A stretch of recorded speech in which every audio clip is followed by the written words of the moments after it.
What is up, guys? This is a carnivore back at you again with another one, and today we're going to be going over tips and tricks to help you defend that coveted base of yours. And we're going to go over things from turret placement, the way you're placing your spam. All spam is not good spam, and a lot of little things you can do to make it inconvenient for somebody who is trying to take what you got. That being said, we're trying to hit 1,000 subscribers by the next month, guys. So if you enjoy the video, please click the bell so that the next time one comes out, you do not miss out. Anyways, without further ado, let's go ahead and jump into our first tip. Alright guys, so tip number one, it's the little things. That's right, the little things. And by that we mean stuff like this. Ignore how bad this skelly tower is. I put it up for example, but you'll notice all these bear traps, fence foundations, and quarter wall fences surrounding this here skelly tower, right? So this is gonna do a couple things for us, guys. So first off, a parser, I'm going to show you here in a minute. One of the racers cannot run directly up to your tower like this. I also put these turrets outside of this exactly the way I put them so that you guys could see something that can happen if you have them too close. But parsers cannot run your generator like this, and it's a little inconvenient. They're gonna have to take time to get in there. Second thing, let's keep that generator up high, out of reach, in case the racer does get there. The racer can reach it right here. I just put it up there as an example. But anyways, guys, this is there to show y'all that this is how you can stop a racer, stop getting rocket ran on your towers if that's happening. Of course, you still have to contend with flyers, but with things like Tesla coils, it's gonna make it a lot easier. So right here, we're gonna try and run this with a parser. Obviously I don't have turrets on it, and I did not build the box, but as you can see, the racer gets caught right here on these fences. Makes it incredibly difficult to do what they want to do, which is wipe this tower. However, we do have these turrets right here. If you place them too close, this could happen. Obviously your bear trap is going to catch it. That's a win, right? This is going to die. This racer is dead right here if you play your cards right. But outside of that, you want to keep these turrets a little farther back. The only way they should be able to hit you is from the sky. Drop stegos on you, maybe a C-spin. Probably not though, because there's going to be so many turrets here. But outside of that, guys, this is tip number one. Utilize your bear traps. They're in the game for a reason. Utilize those, put some up top in case they drop a stego on you. Utilize the fence foundations, the quarter walls, anything to give you that little inch to be ahead is always great. It's always going to help out. But anyways, let's go ahead and let's jump into our next little tidbit. Next up, guys, we got the tunnels in your cave. They are very important. You got to utilize your space correctly. Again, this is about inconvenience. You see, you have multiple walls, and you definitely want to make it hard for them to get through each wall and hard to get to the next wall after that. And the best way to do that, guys, is a lot of inconvenience. Just imagine this is in a cave, okay? You are not rocket running anything. You are not flying because you are in the cave. Like, you have to go through this piece by piece. And the whole time you have turrets just shooting at you, killing your tames, and it can be very frustrating, guys. I've hit a couple caves where it looks like this, going all the way down until you hit their breeding area, hit their main base, hit their little locations that get off here and there. This can be a really incredible tool for you if you utilize this in your base. Make sure you have ceiling turrets that aren't attached to the walls, things like that. But we're gonna go over turret placement later in the video, so I won't touch on it too much. But these bear traps, these big ones, are money. These little ones, they suck. They're gonna get you killed. You're going to get stuck on them yourself. So occasionally it's gonna help you out, but it's gonna hurt you more than not.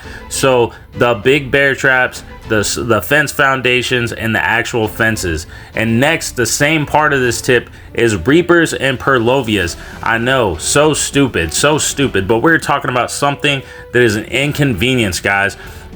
Anything that is going to inconvenience the people trying to raid you is always good. So you want to use these reapers, use these purlovias, bury them in between your walls, bury them under some of these square fence foundations. You want to bury them anywhere it is going to make it inconvenient for the raiders to get your stuff. So you just want to make sure you have a couple of these on hand. We have like 12, 15 throughout our caves with all of this, with the bear traps, the fence foundations, and everything like that. This is a great thing to do, guys.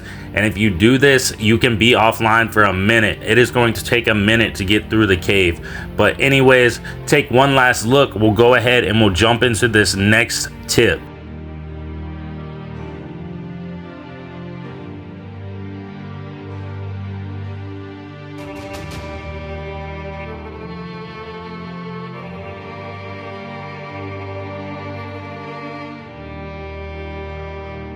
Next up, guys, your spam. And you'll see right here some of the common spam you're gonna see. You've probably seen these dino gates all over the place on certain maps. You've probably seen the foundations, you know, with the ladders coming out of them on a lot of maps. The fence foundations I normally find the most, or excuse me, the dino gates I normally find the most. But a lot of people are now switching to other things, guys, like this little lattice method you got going here. It takes a lot more C4 to get rid of this, and you know, it just takes up a lot of space, can be pretty annoying to deal with. There is one other spam that I find quite annoying. It's very hard to deal with. But this one itself, you know, easy to take up a lot of space, and really it honestly just looks a lot cleaner. So there's that perk too.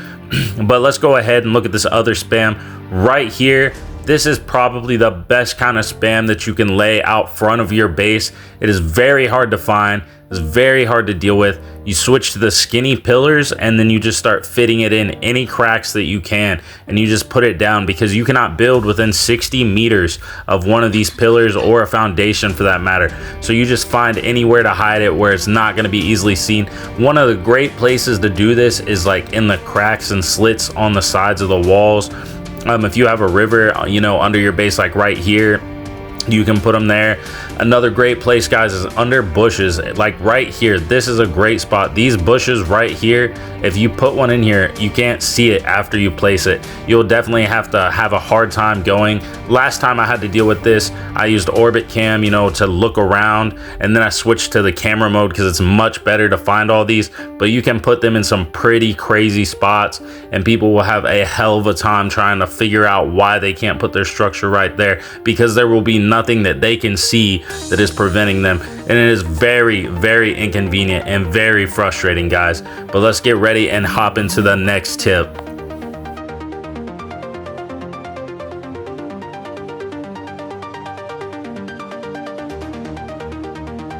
Next up, guys, we have turret placement. Probably one of the most important things in the game, especially now that there's many different types of turrets. I mean, as you see here, these first two are probably like the most common ways you used to see them.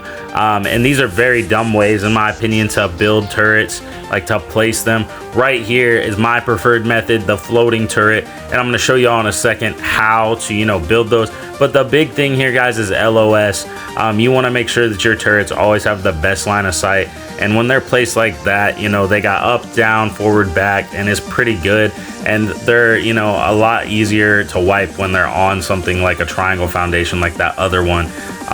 You know, you just tech rifle down the little triangle foundation, triangle ceiling, and it's over with, right? But here's how you make the floating turrets, in case anyone doesn't know. I messed up right here and I accidentally made two of the same one, but I'm gonna make another one here in a second so y'all can see. But it is super easy to make floating turrets. Not only does it look better, I think the functionality is just way better as well. But outside of that, guys, there is one other better way than all of these to place your turrets, in my opinion. I'm going to show you that here in a minute. But let's go ahead and show you guys how to make the other floating turret real quick, and then we're going to hop right into that next turret placement method.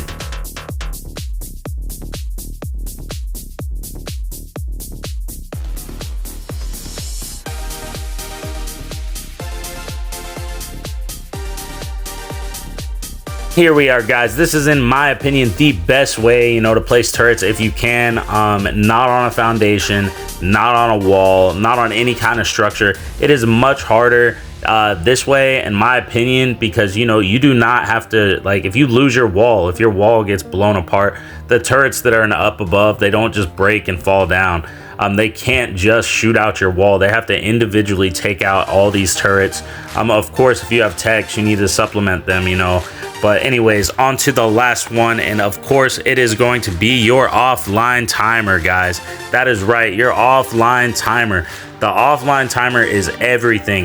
If a tribe comes to your base and they see that you have an offline timer that is longer than a couple of hours, it is over with. They're going to watch you for the next couple days, and they're going to try and get a gauge on how long you are going to actually be off for. So do not let this happen. Try to log on, you know, as soon as you can, when you can. Otherwise, they're going to come for you no matter what you build, no matter how many tips and tricks videos you watch. It will be over with. So anyways, guys, that is all I have for you today. I hope these tips and tricks helped you out a little bit. If they did, drop a like, ring the bell, and subscribe. That way in the future you can stay up to date to those other videos, and I greatly appreciate any subscriptions. Love making these videos for you guys. I try to come up with some fresh content, some new content. There's a lot of art creators out there, but nobody can be me, baby. But until next time,